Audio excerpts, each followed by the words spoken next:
नमस्कार, मेरा नाम मेघा कुमारी है। आज मैं क्लास 11 का जो सब्जेक्ट है बायोलॉजी, उसका चैप्टर एनिमल किंगडम प्राणी जगत का भाग 8वां पढ़ाने जा रही हूँ।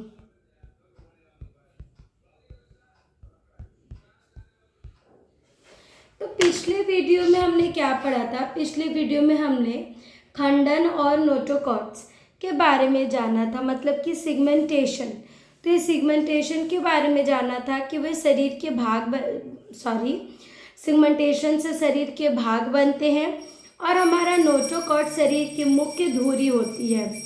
इसके बारे में हमने ये भी जाना कि नोटोकॉट ही वह लक्षण है जिसमें के आधार पर आगे चलकर पूरे प्राणी जगत को दो बड़े समूह में बांटा जाता है।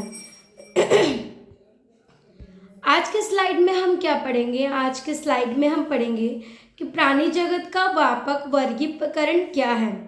आज हम जानेंगे कि पूरे एनिमल किंगडम को इतने बड़े स्तर पे कैसे व्यवस्थित किया जाता है ताकि आगे के सभी फाइलम आसानी से समझे जा सके। तो पहला हमारा क्या है? पहला हमारा है कि प्राणी जगत का वर्गीकरण means animal kingdom of classification. प्राणी जगत एनिमल किंगडम को मौलिक लक्षणों के आधार पर बांटा गया है। वर्गीकरण वैज्ञानिक ढंग से किया गया है जिसे हम साइंटिफिक क्लासिफिकेशन भी कह सकते हैं। यह वर्गीकरण अध्ययन को सरल बनाता है। एनसीईआरटी में दिए गए वर्गीकरण मानक माना जाता है। सभी आगे के फाइलम इसी आधार पर समझे जाते हैं। तो हमारा क्या है कि प्राणी जगत का वर्गीकरण में ब्रीफ व्याख्या समझते हैं। तो प्राणी जगत का वर्गीकरण मौलिक लक्षणों के आधार पर किया गया है जिसे हम अध्ययन करने में क्या हो, हमें बहुत ज़्यादा आसानी मिल सके। एनसीईआरटी में जो हमारा क्लासिफिकेशन बेसिकली दिया जाता है, ये बाहर एग्जाम पे इसके बेस्ड पूछे जाते हैं। तो इसको समझना भी बहुत ज़रूरी है। दूसरा है कि हमारा एक नन क्रोडाटा, जिसको हम लोग एक्रोडाटा प्राणी कहते हैं, वो क्या है? तो जिन प्राणियों में नोटोकॉर्ड नहीं पाया जाता है उन्हें हम एक्रोडाटा मीन्स नन क्रोडेट कहते हैं। तंत्रिका रज्जु अधर मीन्स वेंट्रल नर्व कोड होती है, इसमें आपका वेंट्रल नर्व कोड होगा। फिर गील छेद मीन्स गील स्टिल्स अनुपस्थित होते हैं। शरीर संरचना अपेक्षाकृत सरल होती है। पोरीफेरा से इकाइडोमाटा तक शामिल होते हैं। तो जिन प्राणियों में नोटोकॉर्ड नहीं पाया जाता है वो तो क्रोडाटा कहलाते हैं और इनमें तंत्रिका रज्जु का आधार मीन्स वेंट्रल शरीर संगठन को सरल बनाती है। पोरीफेरा इकोटोडर्माटा ये सब। इन प्राणियों में विकास स्तर बहुत अपेक्षाकृत कम होता है, तो इस चीज़ को भी हमें ध्यान रखना है। दूसरा कि क्रोडाटा प्राणी क्या है? तो जिन प्राणियों में जीवन के किसी चरण में नोटोकॉर्ड पाई जाती है, ठीक है, उन्हें हम कहते हैं क्रोडाटा। तंत्रिका रज्जु पृष्ठी डोर्सल नर्व कोड होता है, इसमें ग्रिल छिद्र भी पाए जाते हैं। पश्चित गुदा पूछ मीन्स पोस्ट एनल टेल उपस्थित होता है। शरीर संगठन उन्नत होते हैं। तो ये क्रोडाटा क्या है? तो जिन प्राणियों में, ठीक है, हर प्राणी का अलग है, तो जो प्राणी में जीवन के किसी भी चरण में नोटोकॉर्ड होगा वो क्रोडाटा आता है। मतलब कि अगर कभी भी उसका नोटोकॉर्ड डेवलप्ड होगा तो वो क्रोडाटा ग्रुप में आ जाएगा। और इसमें हमारा डोर्सल भी होता है, छिद्र भी होता है, ठीक है, गिल छिद्र जो सांस लेने में मदद करे। पक्षपुदा कुछ मतलब वो पूछ का मतलब हो गया कि एनल भी होगा, टेल्स भी होंगे और पोस्ट भी होंगे। शरीर को संगठन करने में मदद करता है। इसके एग्जाम्पल में आप ले सकते हो मनुष्य, मछली, ठीक है, मेढक, पक्षी, इन सब में आप देखोगे कि पूरी तरह से डेवलप्ड इनका बॉडी होगा। तो एग्जाम्पल हम लिख लेते हैं। हमारा एग्जाम्पल होगा ह्यूमंस, फिर फिश, फ्रॉग, बर्ड्स, ये ये सारे कोडाटा में ही आते हैं, ये सारे अंडर ऑफ क्रोडाटा में ही ये सारे एग्जाम्पल आएंगे। कहता है कि जो एक्रोडाटा और क्रोडाटा का तुलनात्मक दृष्टिकोण क्या है, मीन्स दोनों को कंपैरिजन किया जाए तो क्या होगा। तो नोटोकॉट्स एक्रोडाटा में अनुपस्थित होता है और क्रोडाटा में उपस्थित होता है। मतलब कि जो हमारा नोटोकॉट्स है वो एक्रोडाटा मीन्स नॉन क्रोडाटा में नहीं पाया जाता है और क्रोडाटा में पाया जाता है। तंत्रिका तंत्र एक्रोडाटा में अधर और क्रोडाटा में पिष्ट होता है। जो तंत्रिका तंत्र है हमारा, ठीक है, वो अधर होता है और इसमें पिष्ट होता है। हृदय की स्थिति एक्रोडाटा में पिष्टीय और क्रोडाटा में अधर होती है। फिर शरीर का संरचना भी आप जान ही रहे हो कि एक्रोडाटा है तो उसका संरचना सरल होगा और क्रोडाटा में जटिल होगा, क्योंकि ह्यूमंस के शरीर को भी देख लीजिए वो कितने हाईली डेवलप्ड और हाईली ऑर्गेनिज्म आते हैं। यह तुलना परीक्षा में हमेशा भी पूछा जाता है, तो उसको ध्यान देंगे। तो कहता है क्या है कि ये तो क्वेश्चन आपको आएगा ही, इसको हम थोड़ा सा स्लाइड के माध्यम से भी जानेंगे। आगे का अध्ययन क्रम क्या है। पहले एक्रोडाटा के सभी फाइलम, नॉन क्रोडाटा फाइला होगा, फिर क्रोडाटा के अध्ययन करेंगे तो उसको क्रोडाटा। प्रत्येक फाइलम की विशेषता, जनरल कैरेक्टर और उदाहरणों में उसके एग्जाम्पल को भी ध्यान देंगे। अब जैसे ये आपका एक आ गया है ये चार्ट, ठीक है। इस चार्ट से हम समझेंगे कि कौन कौन से ग्रुप किस किस लेवल में आते हैं और कौन फुली पूरा डेवलप्ड है, ठीक है। तो पहले इस चार्ट को समझते हैं। तो ये जो चार्ट है हमारा वो है एनिमल किंगडम, मीन्स जंतु जगत का क्लासिफिकेशन को पूरा दिखाता है, मगर इसको दिखाने का भी आपका 3 मुख्य आधार है। पहला हमारा लेवल ऑफ ऑर्गेनाइजेशन, ये वाला पहला आधार हो गया हमारा लेवल ऑफ ऑर्गेनाइजेशन। दूसरा आधार पे आता है सिमेट्री। तीसरा आधार पे आता है हमारा बॉडी कैविटी।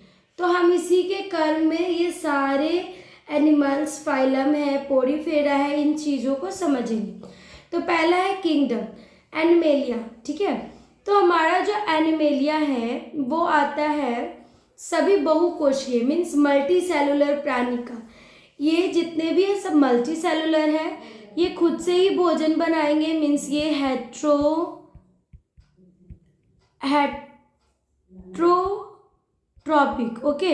ये हेट्रोट्रॉपिक होते हैं, मीन्स पाराश्रीय दूसरे पे निर्भर होते हैं, चलने फिरने की क्षमता इनमें होगी, जो हमारा मल्टी सेलुलर होगा।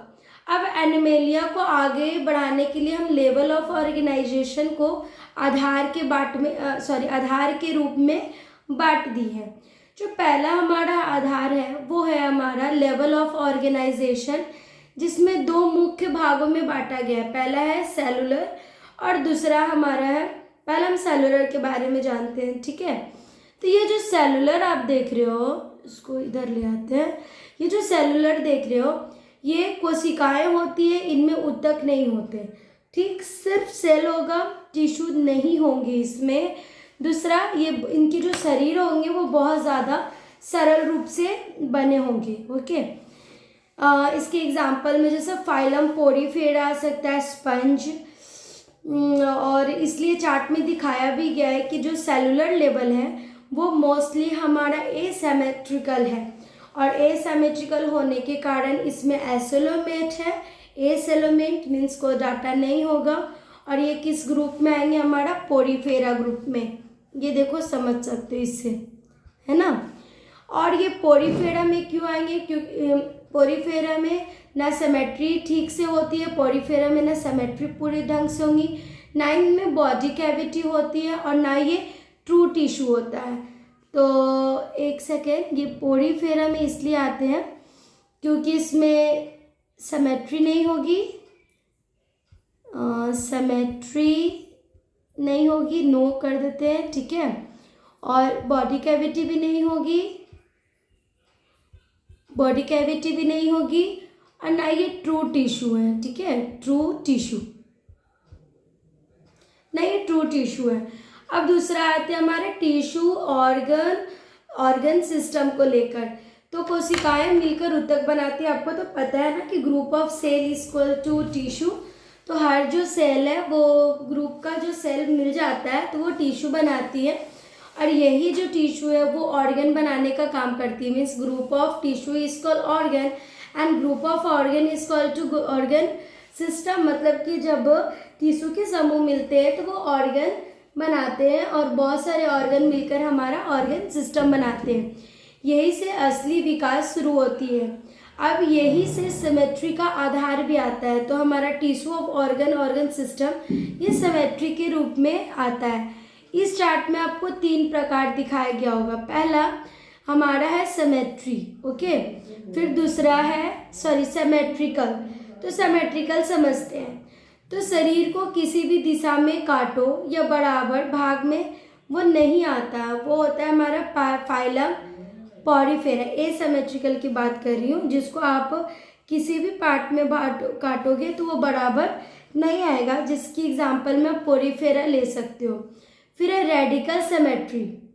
ये रेडिकल सिमेट्री क्या करेगा, ये हमारे शरीर को केंद्र से कई बराबर भागों में बांट सकते हैं। आमतौर पे जल चक्र प्राणी में ये बराबर भागों में कटते हैं, जिसमें सिलेंट्रेटा आता है, फिर स्टेनोफोर आएगा। ये सब जो सेलोमेट होते हैं, मेसोडर्म अब्सेंट होता है, पूर्णतः डेवलप नहीं होता।